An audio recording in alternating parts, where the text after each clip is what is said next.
So, hello, my name is Tim Ingold. I'm an emeritus professor of social anthropology at the University of Aberdeen, and I'm very pleased to have with me here on Zoom Associate Professor Tema Milstein, who is Professor of Environment and Society at the University of New South Wales in Australia. And we are about to begin a conversation on a number of topics. We agreed to alternate with our questions and answers. And so I'm going to start. I first want to thank Tema for sending me a number of papers, which I very much enjoyed reading. And one of the themes that was cropping up throughout all these papers was the sort of opposition or dialectic or back and forth between the terms ecocentrism and anthropocentrism. And these are clearly terms also that are very, very common in popular and public discourse amongst these matters. And I have worries about both terms.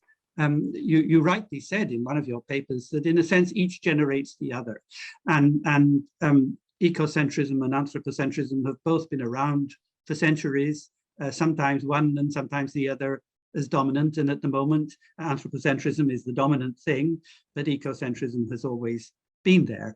And I have sort of two kind of worries about this. The first is the centrism part of centrism. It always seems to me that anthropocentrism is an odd term to describe an attitude which actually puts people outside the world rather than in the middle of it. That if you were really to center human beings in the world, they would be in the world, not out of it. And on the other hand, I find it difficult to understand how eco can be a center, because it's really the whole thing. And so I wonder whether these terms are misleading and whether it might be possible to move beyond their opposition. Are we necessarily trapped within this dialectic between the two? I love that we're starting off with this thought and this conversation. So I think that ecocentrism and anthropocentrism as opposites, as dialectics, as intention are very helpful in some ways.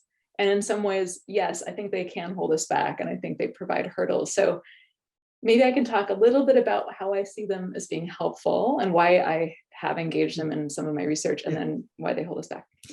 So the centrism part, actually, I find useful, and I think I'm thinking about it differently from the way you just verbalized it.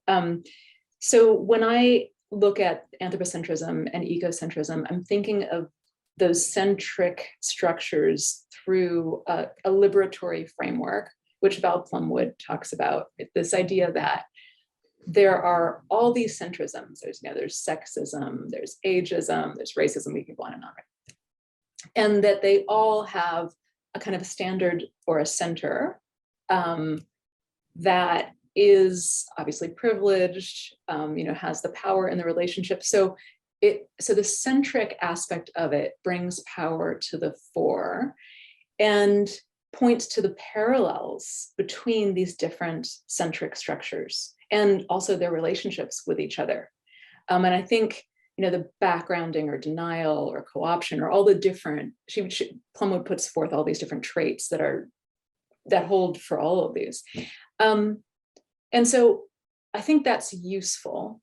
But I do also take up how can you be centric in eco, right? How can it be centric? And I guess the only thing we could say there is, moving from a power over to a power with, maybe could be the move that's made there. I think one of the reasons I find the terms useful is that they're not too complicated. So they're kind of, they're quickly taken up. So you can talk about human exceptionalism, you can draw attention to human exceptionalism quite quickly.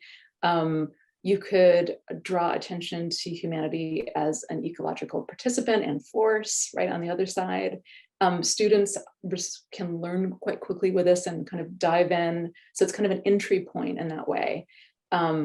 there's memes on the internet that I'm sure you've seen, right? The triangle of anthropocentrism and the circle of ecocentrism, you know, and those kind of visualizations of hierarchy versus, wait, what happens in this real simple shift of the circle? So I find them useful for looking at Western and Westernized ecocultural meaning systems, and those tensions that exist between, you know, being human-centered or being ecologically oriented, and that push and pull that happens not just within, you know, dominant discourses, but also within institutions, within us as individuals. So I think it's almost like a shorthand for me in some ways. I think the worry I have is that it doesn't necessarily offer people an option as to where are they to be. I mean, people, we've got to be able to say to people, you can be in this world. Yeah. There is a place for you, and there are useful things that you can do. And that means, and when you say, well, if you put yourself in your world right there in the middle of it, then you're being anthropocentric, and that's bad. And we need to be able to find a way of saying, how can people actually be right in the center of their world and still take responsibility for it, love it, look after it, and care for it? And that's, I mean, that most indigenous people will be taking that point of view, and they actually put people right in the middle of things. Right. I mean, I think anthropocentrism isn't about you putting yourself, embedding yourself, or placing yourself within a more than human world. So that's why I've tended to call it, I've tended to call it anthropo-circumferentialism, because it's actually not putting yourself in the center of the world, it's putting you all the way around on the outside. Yeah, outside and above. Outside and above. And it's just that center is an odd word to use to refer to something which is actually quite the opposite. Right, I think it's the power frame. So, but I totally hear what you're saying, and it's culturally limited.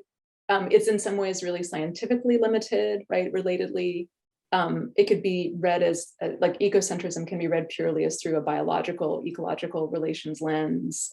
It could leave out earthly relations, that emplacement, the, you know, kinship relations, the sacred, the animate, the affective, the embodied, right? All of these things that you're bringing up. So I think, yes, there are totally problems with them, right? As there are with most of the terms that we have at our beck and call. But in some of my work, I use it because it's kind of an obvious first step undoing. And then you can get to more subtle and challenging conversations, right? And there's some other frames and terms I've found really useful in my work that get to some of these things that you're bringing up, like mutualism versus dualism, right? And looking at those shifts that are in process around the world, or relations in place versus self in place, or reciprocity versus mastery, right? So there's so many other inroads, but that's one of them.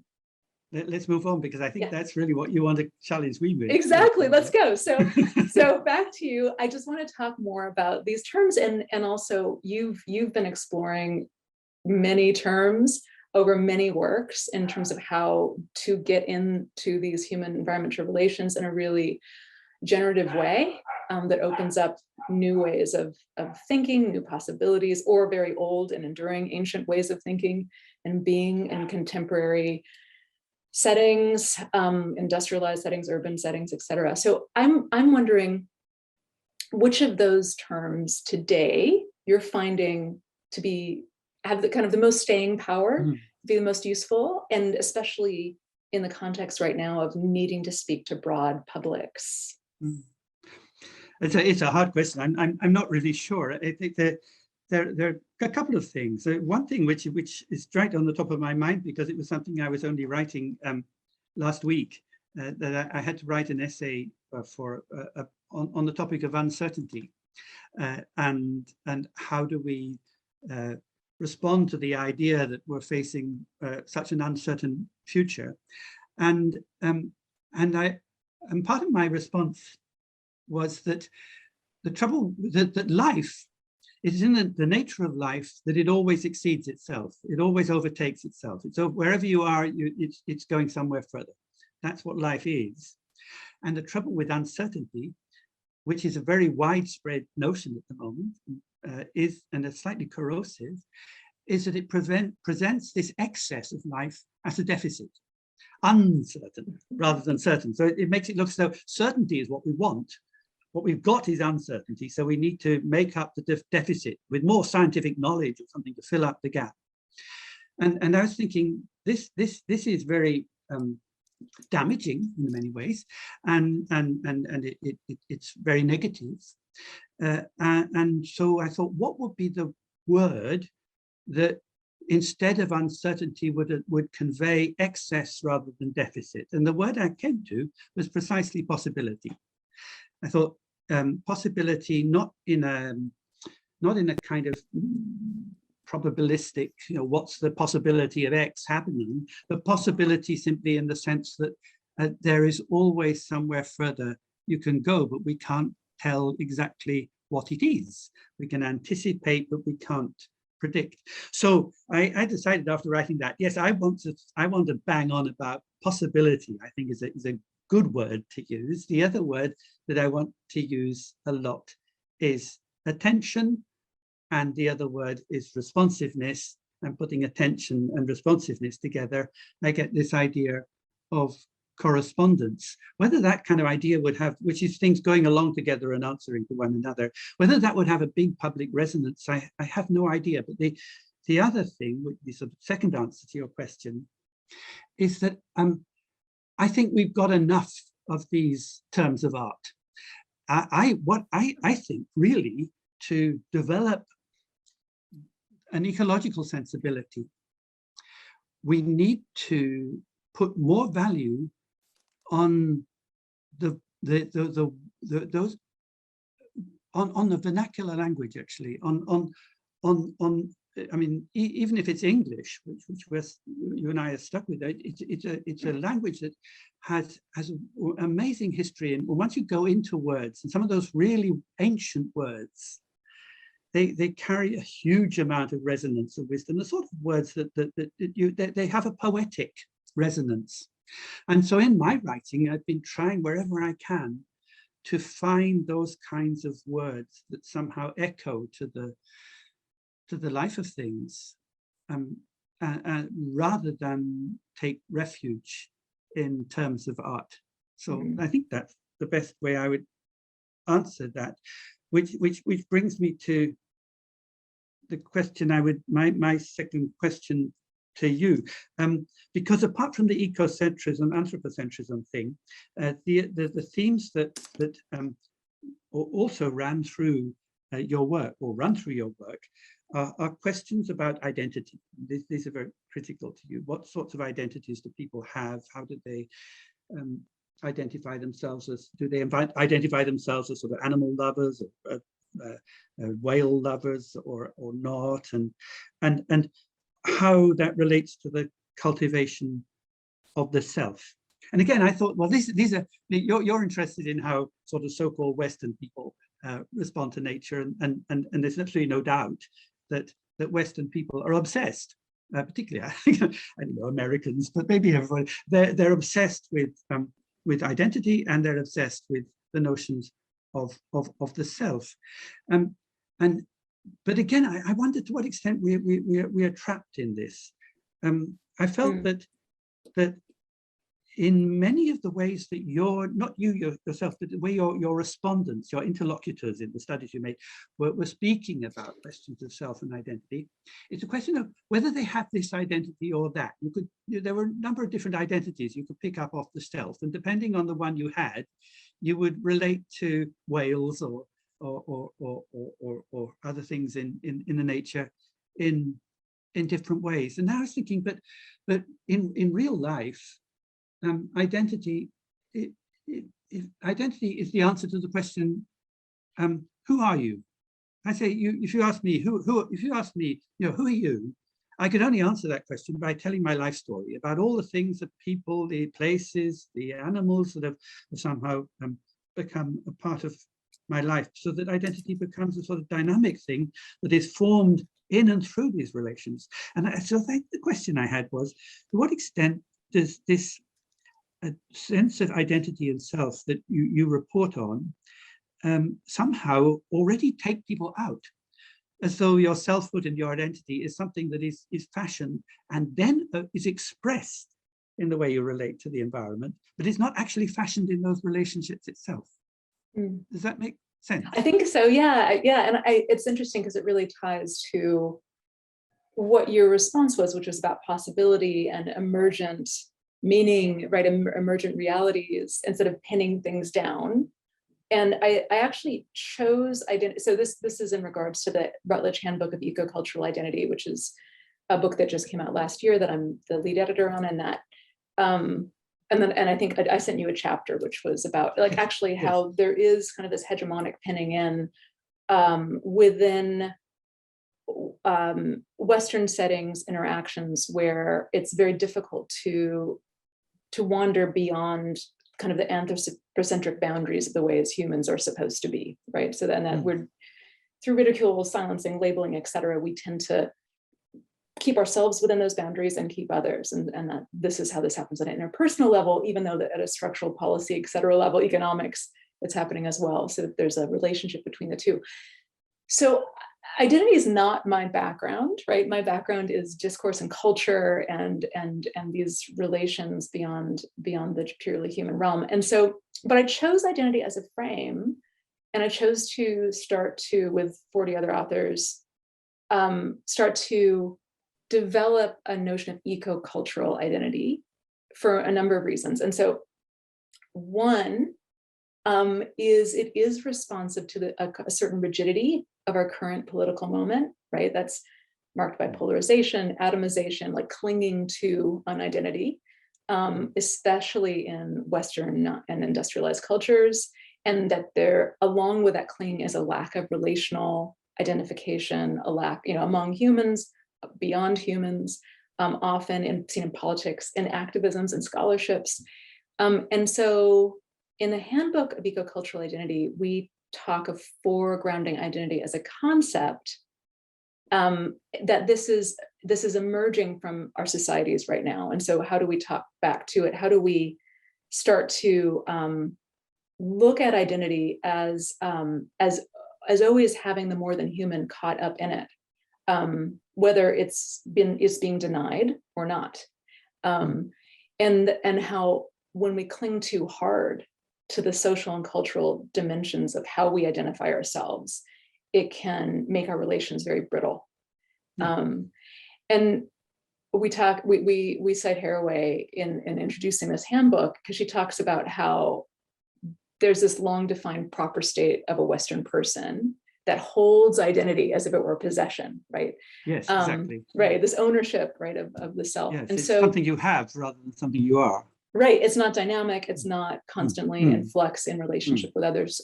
So the introduction of the idea of ecocultural identity tries to speak directly to where kind of politically we are right now, and then to expand that scope to understand the interlinkages, the unavoidable commonalities, the dynamic relationships we're in. You talk about meshwork, right? The being caught up in the meshwork, that we're always participating in, that we're always co-creating, that we're always crisscrossing.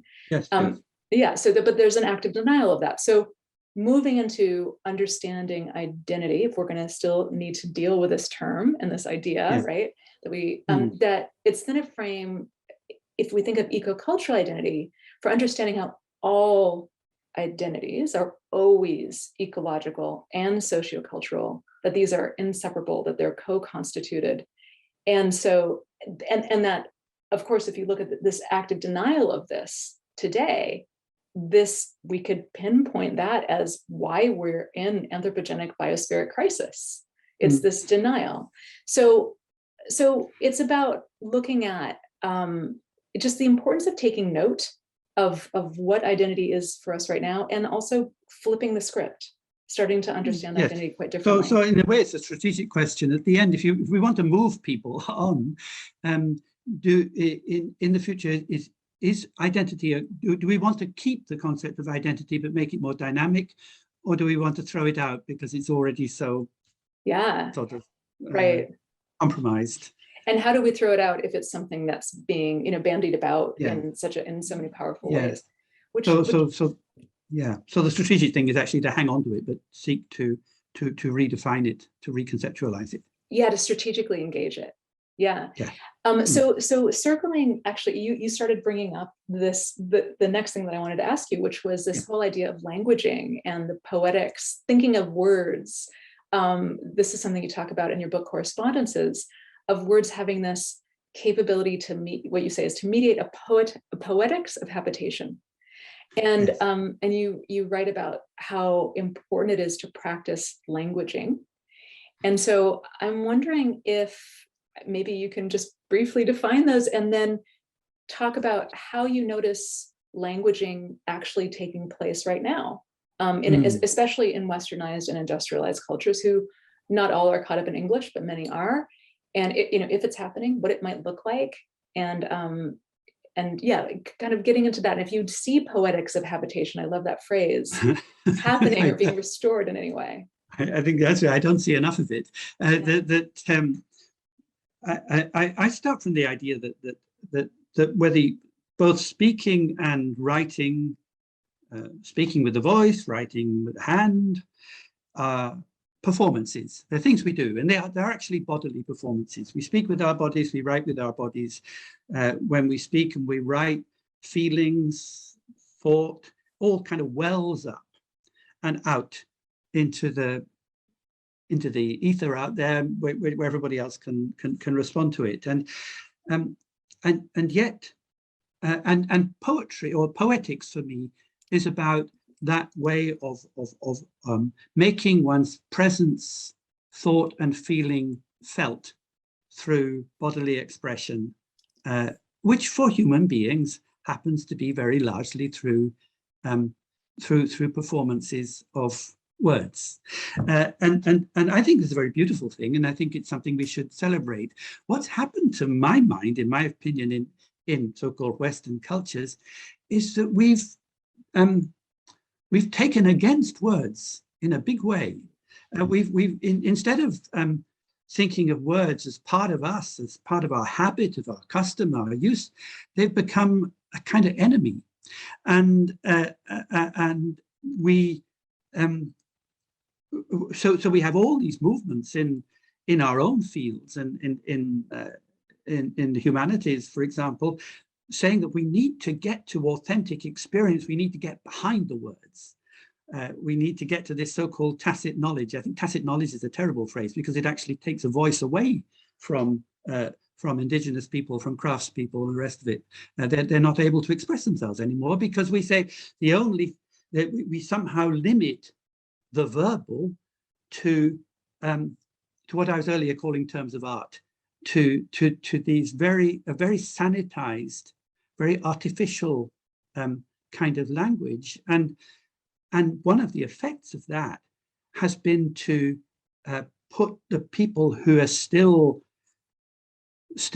really being themselves with words into a special category, and we call it poetry. I mean, there was a wonderful study by an anthropological colleague of some people he was working with in Papua New Guinea, who said, well, all their language is poetic. It all resonates with the landscape. It all resonates with their bodies. It resonates with one another. So they don't need poets. You don't need poets if all one's languaging is poetic anyway, meaning that language, speaking and writing, is actually a way of resonating with other people, other things, and with one's environment. And so what's happened in the West has been a kind of rationalization of language, which has cut it off institutionally from the domain of our intimate relations with the world and one another. And I think that's been terrible. I think that state education has a lot to do with it. And so rather than demonizing language, or sanitizing it, treating it as something that should have no contact with experienced reality, I would like to find ways of speaking and writing that allow us to draw on the richness of that linguistic heritage that we have.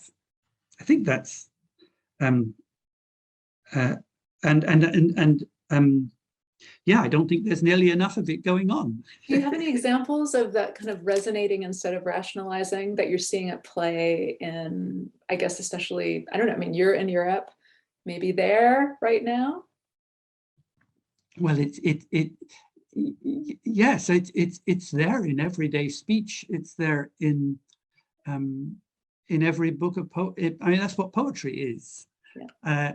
So, and when you think, how does poetry work? It works very largely through analogy.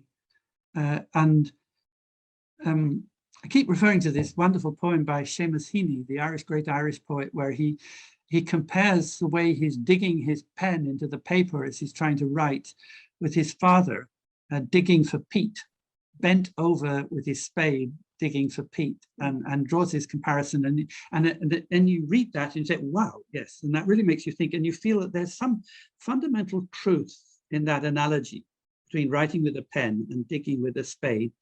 And you wanted to get into that truth.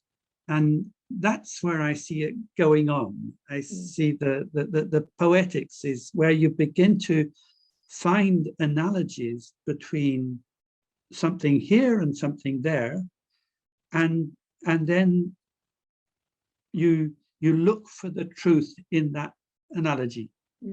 And I think that's what art and poetry are all about, and that's where I see this sort of thing going on.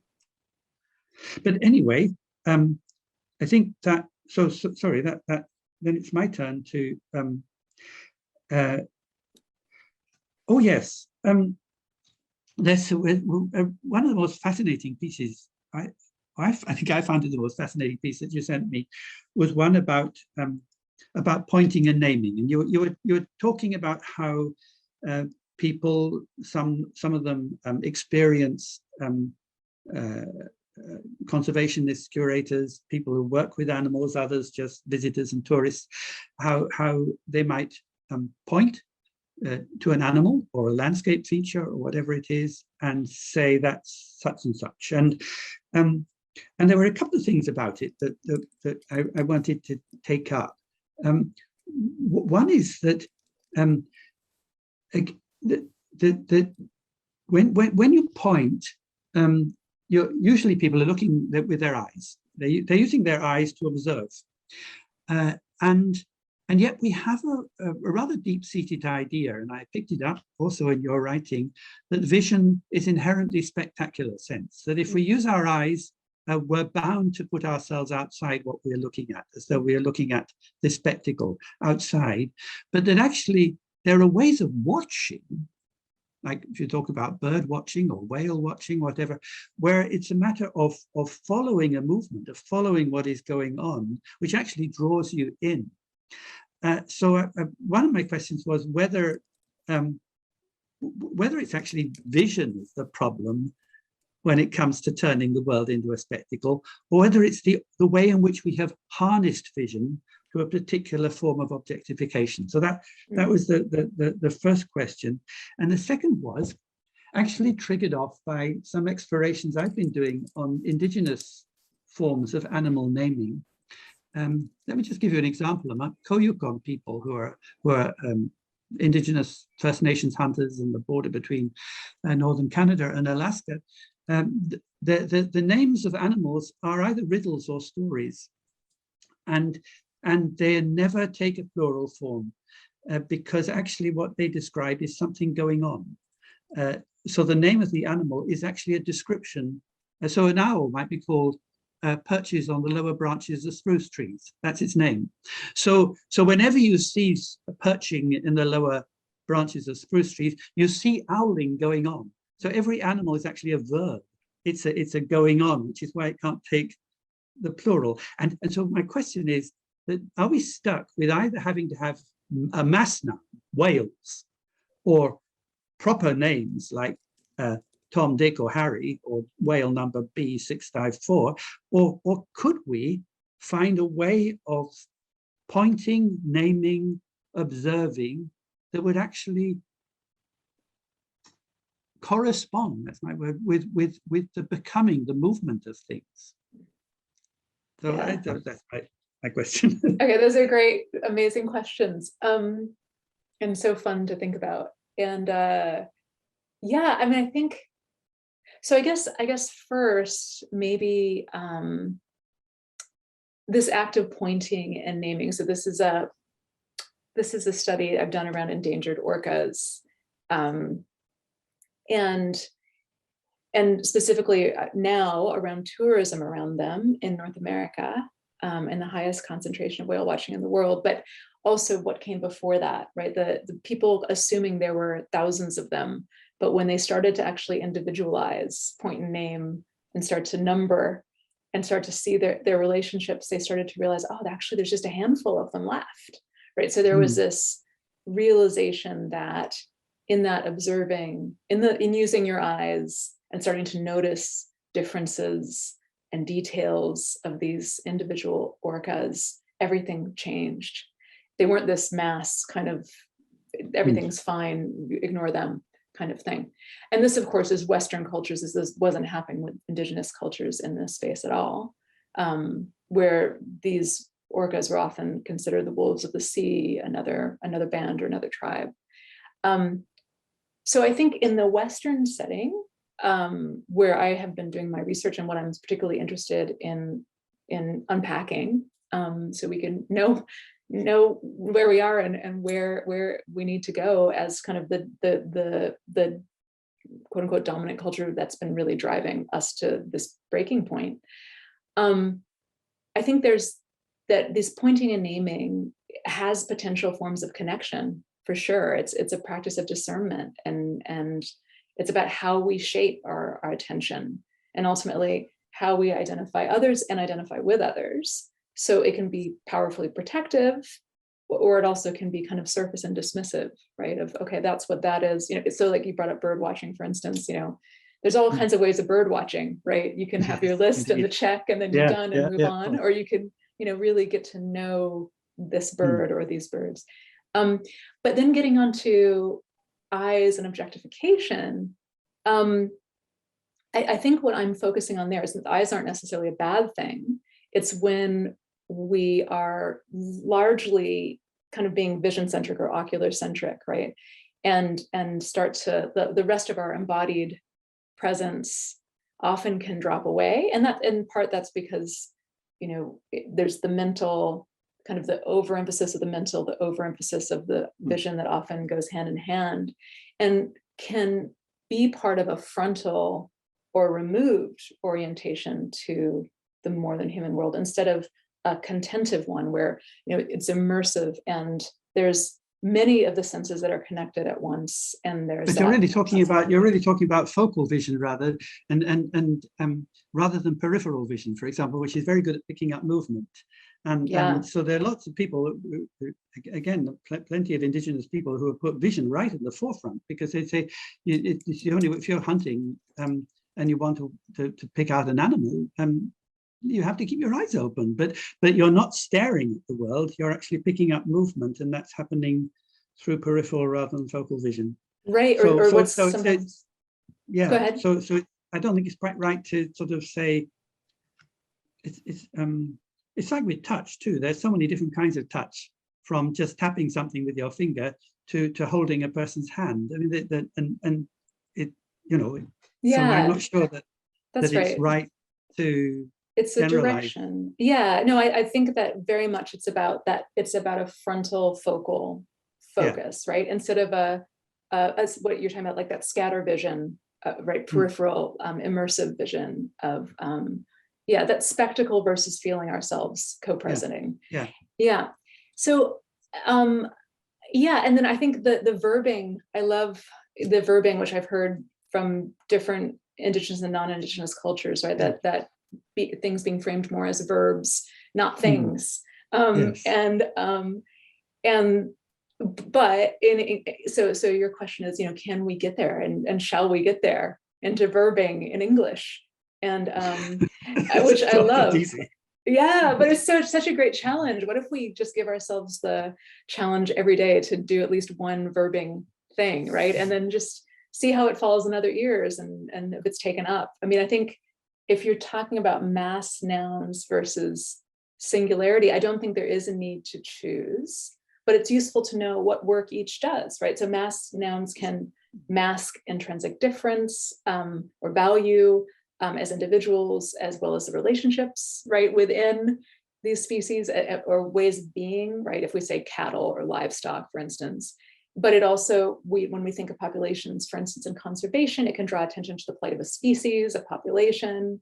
And then on the other hand, and in conversation, proper nouns can draw out personal connections among different animals, including the human animals. Intrinsic value, it can even lead also to conservation, right? That's one of the things I wrote about in that study is it wasn't just that we were able to count, it's what we're able to understand that these are individuals and to start to understand, oh, this is so-and-so's mother. And oh, wait, this is actually the only matriarchal mammal, truly matriarchal mammal in the world. And so all of this wonder emerged from that and respect in a culture that at that time was shooting wild orcas and for fun, really, for target practice and capturing them for what later became SeaWorld. Okay. Yes. So this is the last question. And it's about application, right? Because this is the CEP's Thinking in the World film series. It's going to be part of an environmental humanities toolkit that's going to policymakers. And so I'm curious about your thoughts about how policymakers can take up ideas such as the ones you put forth in your work, that I put forth in my work, that many and more all the time are putting forth in their work in the environmental humanities, and put them to work, right, beyond the universities. And if you have examples too that you can share. It's a really tough question because policymakers are always a problem, and it's not because of the people themselves. I mean, my experience with a little bit of stuff dealing with landscapes in Scotland is that where we were studying the experience of hill walkers in Scotland, and thinking about how that might affect policy with regard to open access to the landscape there, where we have problems with property rights, and the policy-making community was entirely sympathetic to what we were putting forward in terms of an experiential thing. This is how hill walkers experience the landscape as they move through it. And these are the sorts of things that they value about it. And we wanted to explain that to the policymakers, and they understood perfectly well. But the trouble they immediately experience is that they are then required to translate whatever we say into a very peculiar framework, which always in the end comes down to numbers. And so they need to have data, usually in a quantitative form. They find it difficult to deal with qualitative data, or when they actually have to deliver a policy. It has to be founded upon, it has to be evidence-based nowadays. And then you think, well, what is the evidence? The evidence isn't actually what people felt or experienced or know. The evidence is some numbers somewhere that can be crunched. And by the time you've done that, then you've lost 99% of the experience, the knowledge, the tradition that you started with. So the problem, as I understand it, is how to change the way policies are themselves framed, which would mean getting into a study of policy making itself and how it actually works. Something we looked at a bit in some research we did here is what is the meaning of making in policy making? And maybe if one got policymakers to look a bit at that together with scholars or activists or whatever, could we put in a different understanding of what making is? Could we think of crafting policy and think, well, what would happen if you thought of policy as being crafted rather than manufactured, or whatever the word might be now. So I think that's where the crunch comes, not actually in the work we might do with people, with environments sort of on the ground, but in how we can perhaps shift the very idea of policy making itself. So people as people in environmental humanities, then, you know, is it just that we are feeding our ideas into the policymaking domain, or could we actually be saying, look, we want you policymakers to rethink what you mean by policymaking? It reminds me, because I think that's where it is. Yeah, I mean, you so in your newest book, you write about real sustainability, and it reminds me of something you bring up there, which is what is research, right? And you say, right, it's literally, research literally means a reworking in which we differentiate emergent phenomena even as we join with them, which I love.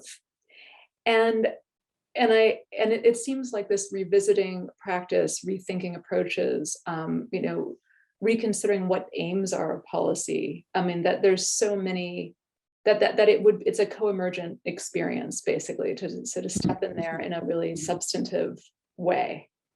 Yes, absolutely. Yes. Yeah. And so that would mean, I suppose, that policy making is a process. It doesn't reach a conclusion, actually. It's actually a conversation.